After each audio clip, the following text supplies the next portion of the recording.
everybody. Thank you for joining today's webinar with Apollo Minerals. I'm Dannika Warburton. I'm the Investor Relations Representative for Apollo, and I'm joined today by Apollo's Managing Director, Neil Inwood. Thanks, Dannika, and welcome investors to today's webinar. And today we've got I'll go through the Kroussou project in general briefly, but then concentrate on the exciting new high-grade massive sulfide discovery that we've made at TP13. Just a disclaimer on the presentation, and look, and just to summarise the vision for the company. Look, we are focused on realising the province scale zinc potential at Cruso, and we see Cruso as having very high potential to host a globally significant zinc ore body in what we think is one of Africa's premier mining jurisdictions. So the investment opportunity, we're looking at a province scale zinc-led project, and that's been validated by the exploration that we've done to date. We're looking at thick near surface mineralisation with positive metallurgy, and also this is additionally supported by the recent high-grade massive sulfide discovery at TP13. And Gabon itself is a compelling mining jurisdiction. It's got a stable government, it's got a very good rule of law, and it's got a very long mining history and very good local infrastructure, which utilise quite effectively. Gabon itself, interestingly, it's the 55th member of the Commonwealth as of June 2022. There's been multiple new Australian companies coming into Gabon. We've got FMG more recently, Armada Metals, and Genmin Limited, who are developing an iron ore project. I mentioned before about the operating environment. It's got a modern, transparent mining code. There's tax holidays between 3 and 8 years, depending on the project. An undemanding royalty for base metals between 3 and 5%. And for a junior explorer like ourselves, we have a VAT exemption, which is very important. It means that we do not pay VAT tax on our exploration spend.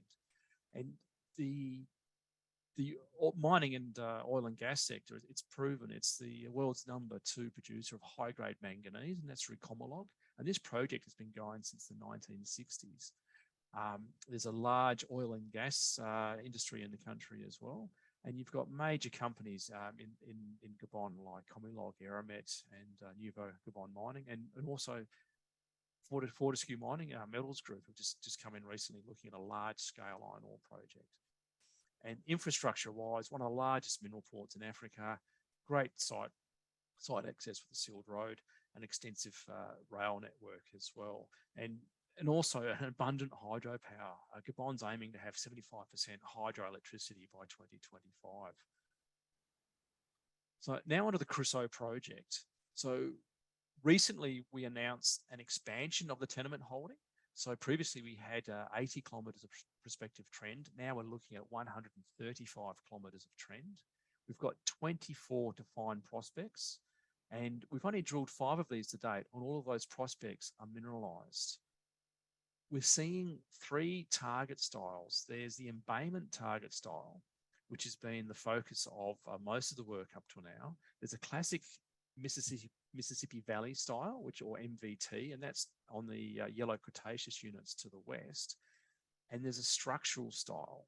And the recent discovery at TP13 has hit that structural style. We've always suspected it was going to be there, and now we have intersected it quite confidently in about 4 or 5 drill holes, and we're seeing a very strong structural association and very high grades. So, for example, at TP13 and hole 29, we hit 40% zinc plus lead over 3.5 meters. So overall, the project itself is sparsely drill tested. We've had more than a 90% hit rate on the drilling that we've done, and we're looking at shallow to outcropping or subcropping sulfide mineralisation. The mineralisation at TP13 starts at just 1 metre.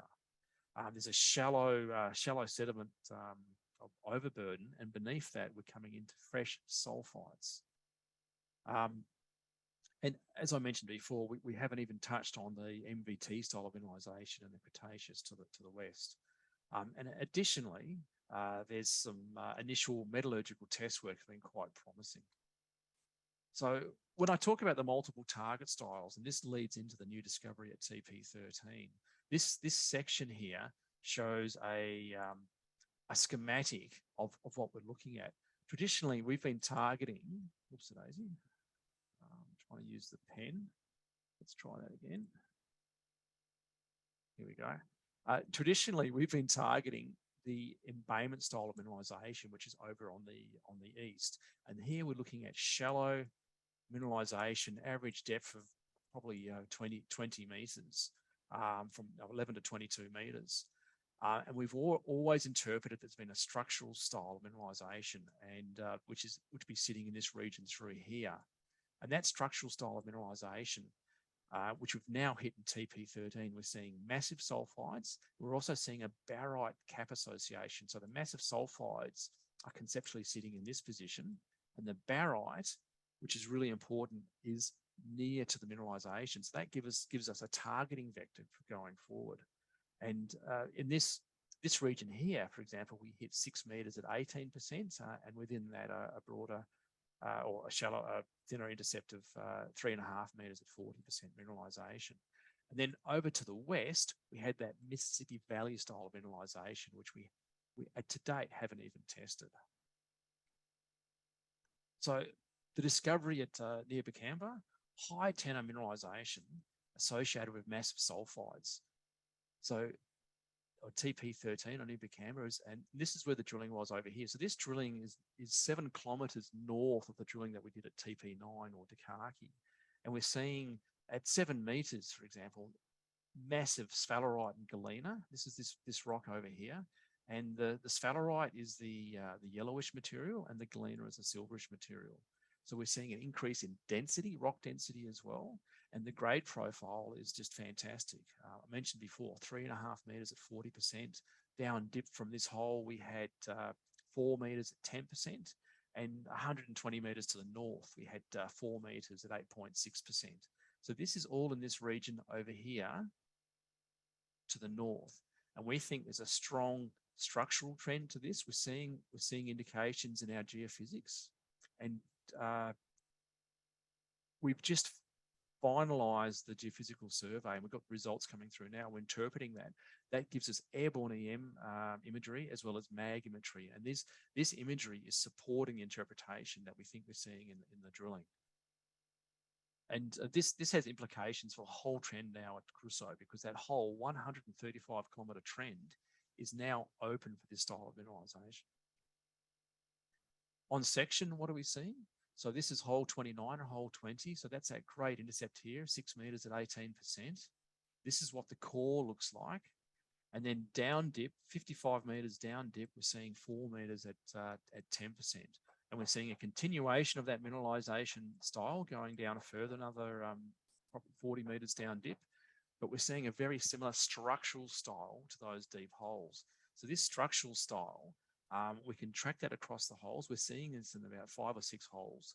It's unique. We haven't seen it before on the project at all. On the targeting, I mentioned the geophysics before. So this is the trends that we're seeing on the geophysics. We're seeing indications of these structural trends, which we've sent out the team to do some fact mapping on, and the team has they're seeing barite mineralization along that trend, and we're also seeing grossens along that trend. And we're seeing newly defined embayments from the geophysics to the north. So this is about 1.2 kilometers to the north. And again, we're seeing grossens, and we're seeing and barite. So this whole region is now it's prime targeting region. We're still working it up, and we're hoping to fingerprint the associations that we're seeing here across that whole Crusoe trend. Next steps, current and upcoming work. We're finalising the interpretation of the airborne EM survey. We're working on developing an exploration target, and that'll be covering the southern portion of the prospect. We're developing new targeting profiles across the whole Crusoe trend, and we'll be ranking those targets for the 2023 field season. And we're finalising the metallurgical test work that we did at target number 11, sorry, Dakaki. and that we expect these results to be flowing out in the upcoming weeks.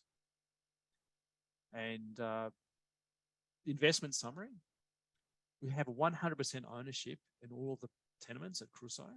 We're looking at a unique shallow sulfide style of mineralisation. We're seeing now these very exciting high-grade structural massive sulfides. Gabon is a prime mining jurisdiction, supportive government, great infrastructure, proven mining sector. And we think we are significantly undervalued compared to our peers. And we think we're a very good investment opportunity. That's probably a good wrap up there, Dannika. Were there any questions from? Thank you, Neil. Yes, there's lots of questions coming through. Crusoe is such an exciting project. I guess to kick off with, we have a question from James. What is the significance of the grossens identified 200 metres to the east and 1.3 metres to the north of the high-grade discovery? Sorry, yeah, good question. And that's a technical term, it's a geology term. So grossens traditionally they're the weathered it's iron oxides, which you often see above sulfide mineralisation. So if you're looking at base metal mineralisation or nickel mineralisation, even gold sometimes, if you see grossens at surface, they're often a very good indication that there's mineralisations underneath. So for us to see grossens, a long trend of where we've had this new drilling discovery, and these grossens have only been picked up since the drilling's been done, since we've got the airborne EM. So, you know, they indicate very strong potential for extensions of this mineralisation in the area. Simon has asked, are there any similar zinc projects globally? Do you have an analogue so that I can understand what you think we might have at Crusoe? So globally, look, there's a couple, something like this. It's really unique. We're seeing sulfide mineralisation from surface. So there's not many like that. One would be the Pairing project in South Africa, and that was a similar grade profile, and I think approximately 20 million tonnes from memory, and that was mined in the 80s by one of the majors. There's also the Lasval project in Sweden. That was mined underground. I think the grade profile there was about 4% mined underground. Here at Crusoe, we're looking at large scale, shallow surface mineralisation, near surface mineralisation. So we think this is prime for potential open pit mining. So Pairing in South Africa, that was open pit mining. Lasval, that was underground. They're probably the closest to analogies. Okay, thank you. I guess we can probably stop sharing the screen now. And while we do that, if anyone does have any questions, you can type them into the Q&A feature down the bottom of your screen, and I'll ask them for you. But we'll go through the ones that got emailed through. The next question is from Darren. It's on the share price. He said, are you surprised by the share price reaction to the high grade announcement released yesterday? Yeah, really surprised. Dannika, look, I can't underscore the importance of what we're seeing in this new style of mineralisation. It's been in our targeting model now for 18 months that we expect to see something like that. And this is regional drilling, and this is drilling on a regional target based upon that model, and we've intersected it. The first time that we've seen this style of mineralisation, and the grade profile is just, you know, it's incredible. So very surprised about the reaction. I think there's a lot of sell, obviously. So there was a lot of trades. Obviously, there's some sell out there, but this is a fantastic looking system, and I actually feel bad for the people selling out, because we are quite excited about what we're seeing here. We're quite excited about the future for this project. Yeah. Perhaps there's a bit of trader activity or something yesterday, because it was such a big announcement. Look, I can't work it out. I'm really surprised. Yeah. Mark emailed through a question. Thank you, Mark. Investing in Africa is risky due to a range of local factors that your company can't control easily. What compelling reason is there to consider this project over Aussie discoveries? Look, the projects sometimes have that African discount factor, and Gabon, I think, if that factor is there, it's so unfair. Gabon The jurisdiction with the government, fantastic. A very stable government for a very long period of time. It's a very safe country to operate in. We've had FMG coming into country recently as well. Two recent examples, even for us, we've had that new license granted, and we had the in November last year for the southern license, we had the tenement extended for another three years. And these just demonstrate that there's a functioning rule of law. There's procedures to follow to get your outcomes. Just recently in September, we had the new mines minister, Minister Asinji, attended Africa Down Under, and he also presented to some investors around Perth, explaining that Gabon is keen to be developing this modern mining industry and infrastructure, and was actually asking us and the investors, what do we want? How can they help us to come into Gabon? Because Gabon wants that investment. So look, for me, I think it's a fantastic place to operate, and supportive government, good infrastructure, very good rail port, huge rail port. And I mentioned before, they're heading to 75% hydroelectrical power by 2025. Fantastic. Yeah, and I guess another distinguishing feature would be the scale of the project, which is obviously it's a province scale, which you just don't see. Yeah, and that's a really good point. So province scale. So for us, we're looking at province scale. We've got a land holding 135 kilometres. And you say, well, what's the risk here? There's other projects in Gabon which have been mined since the 1960s are still going through. So for example, Comilog Eramet, they've got a manganese operation in Gabon. It's been going since the 1960s and has supplied, I think, approximately 5% of the world's manganese since then. And this project has been going non-stop, since then, with the strong support of the government. Case in point, 60 years of mining uninterrupted. And I'm not sure what many other countries they can demonstrate that. Yeah, absolutely. On the sort of development aspect of the project, lots of people have been asking that question. Is your plan for Apollo to explore the whole of Crusoe first before you look at developing the project and getting into production and generating cash flow, etc.? Very good comment. So what the process that we're taking is we're looking to assess the project in a holistic manner and then generate a targeting profile, generate the best targets from that. So case in point is the recently completed airborne EM that was conducted on the previous license before we had the new license approved. So that covered 80 kilometres of that trend. We've got those results now, and they're going to be key in generating targeting profiles in the, let's call it the southern half of the license, combined with our underground mapping and soil geochemistry and drilling. We're going to have some very well-defined targets in that region, and we'll rank those targets. So the intention for next year is we will assess those ranked targets with a view to developing the top, one, two, or three to the next stage. Yeah, and you mentioned it in the announcement, the exploration target that is being worked on. Will this exploration target distinguish between the new high-grade style of mineralisation and the previously intersected broad lower grade intercepts? Christy has asked. So good question. So the intention at this stage is because this massive sulfides, it's a developing discovery. It was literally like the last 4 or 5 holes that we drilled at target number 13 before we had to demobilise the rig. So at this stage, the exploration target will be based upon the broader embayment style of mineralisation, where we do have a lot of information in, and then we'll be working up this new massive sulfide thematic as we go forward as well. Okay, and John has asked in the Q&A, how does Crusoe's location look for infrastructure, and what does this mean for CapEx for the project? Yep.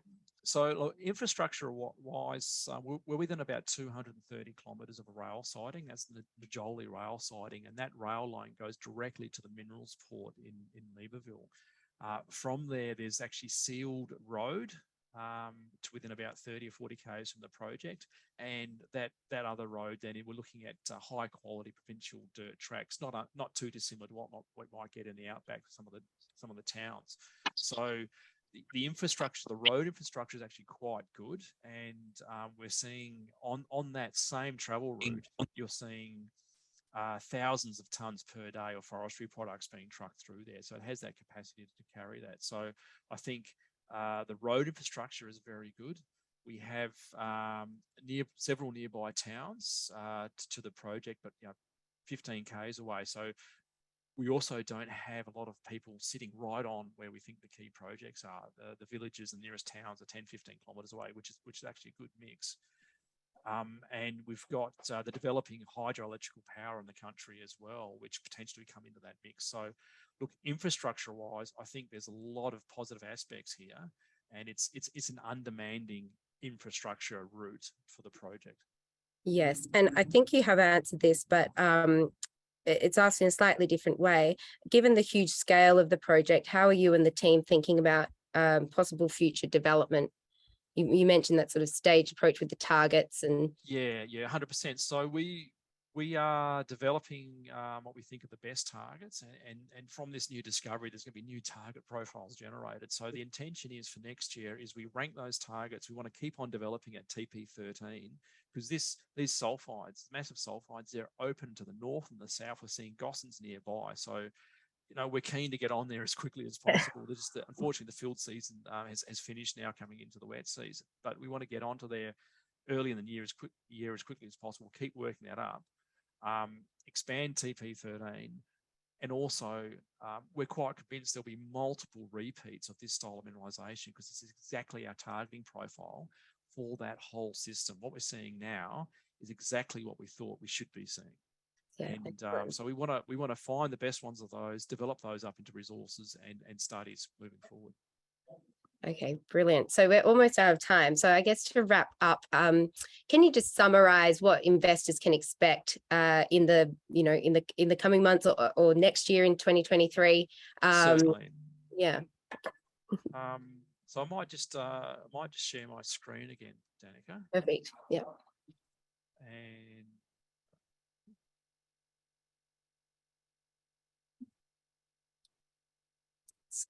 just loading now. Excellent.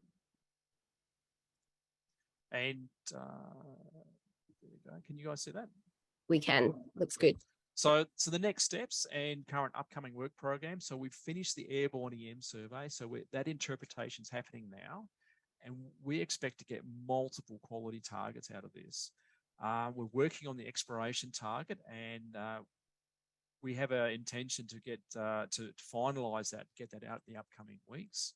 We'll be looking at targeting profiles across the whole system. So initially focusing on the region of the airborne EM, which is this area we're seeing to the right of the screen, and ranking those targets and communicating that with the investors as well.